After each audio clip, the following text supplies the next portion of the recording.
जिला गौर समाज सेवा समिति कबीरधाम के तत्वावधान में छत्तीसगढ़ के प्रथम शहीद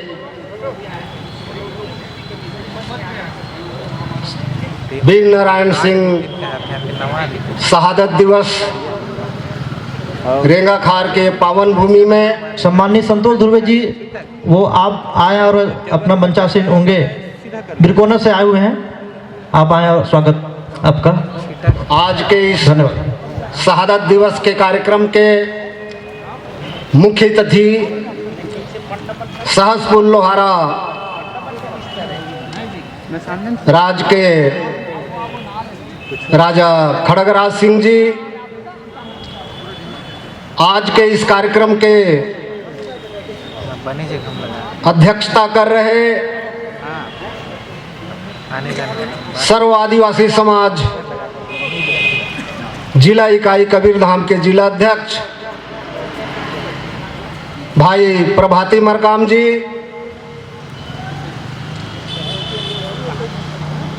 हमारे आदिवासी समाज के विभिन्न संगठनों के सम्मानीय पदाधिकारीगण, मातृशक्तियां, पितृशक्ति, युवा शक्ति,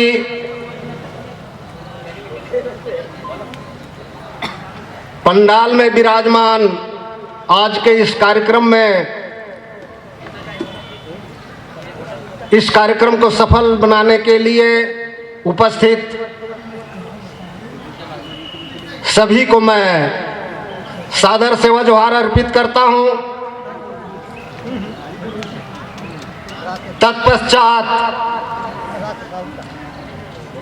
छत्तीसगढ़ के प्रथम शहीद वीर नारायण सिंह जी के चरणों में पेनांजलि अर्पित करता हूं और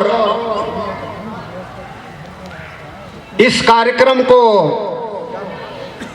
हमेशा के लिए प्रेरणादायी बनाने के लिए आज हमारे समाज में जिस प्रकार की परिस्थितियां छत्तीसगढ़ में उत्पन्न है उसकी ओर ले जाना चाहूंगा।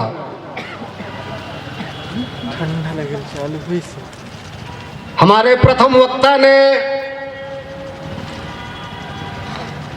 यूनिफॉर्म सिविल कोड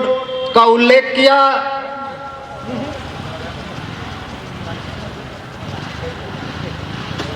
भारत के संविधान में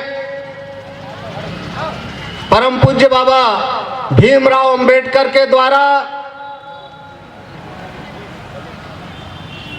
अनुसूचित जनजाति वर्ग के विशेष प्रावधान का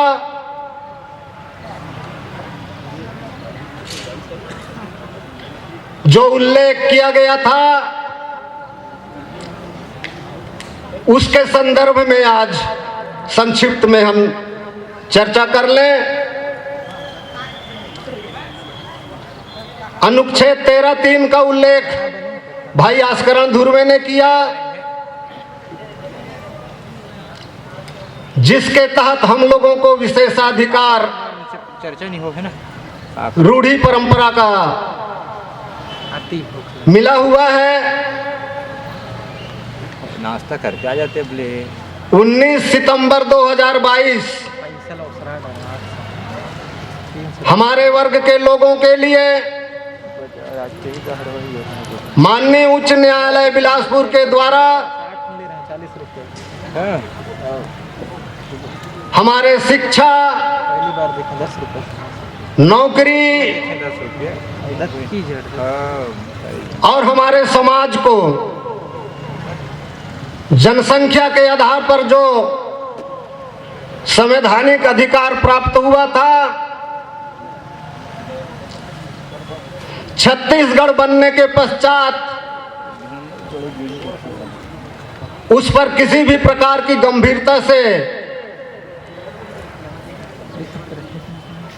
शासनकर्ताओं ने निर्णायक भूमिका नहीं निभाई। 2012 में हमारे समाज के पुरोधाओं के द्वारा आंदोलन के पश्चात ननकी राम कमेटी का गठन किया गया और उस कमेटी में एसटी, एससी, ओबीसी के लिए जो संवैधानिक अधिकार आरक्षण के लिए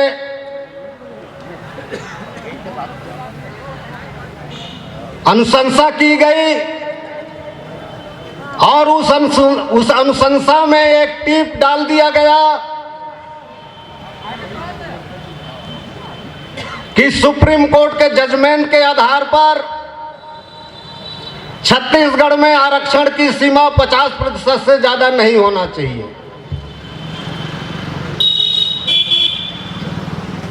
लेकिन वह रिकमेंडेशन, वह अनुशंसा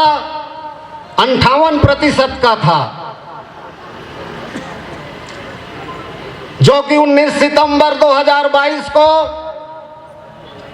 उच्च न्यायालय बिलासपुर के द्वारा असंवैधानिक घोषित किया गया।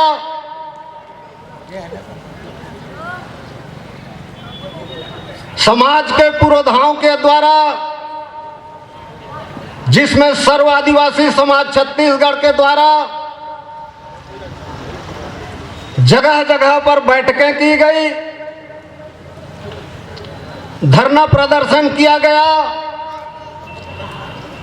और 15 नवंबर को पूरे प्रदेश में आर्थिक नाकेबंदी की घोषणा की गई, जिसका असर यह हुआ कि सरकार बिना तैयारी के 1-2 दिसंबर को, वो भी महामहिम राज्यपाल के दबाव के कारण, विशेष सत्र बुला करके एक ऐसा आरक्षण का जो है ड्राफ्टिंग तैयार किया और ड्राफ्टिंग तैयार करके राजभवन को भेज दिया गया। उस ड्राफ्टिंग में 76% का प्रावधान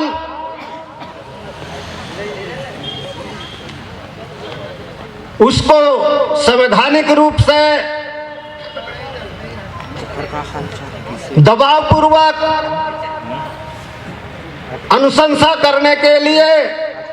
सरकार के द्वारा कहा गया। राजभवन से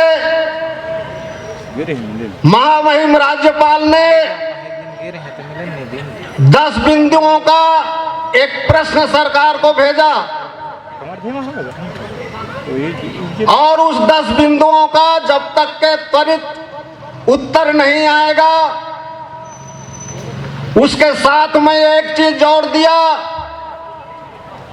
कि जब उच्च न्यायालय जो है 58% आरक्षण को असंवैधानिक घोषित किया है,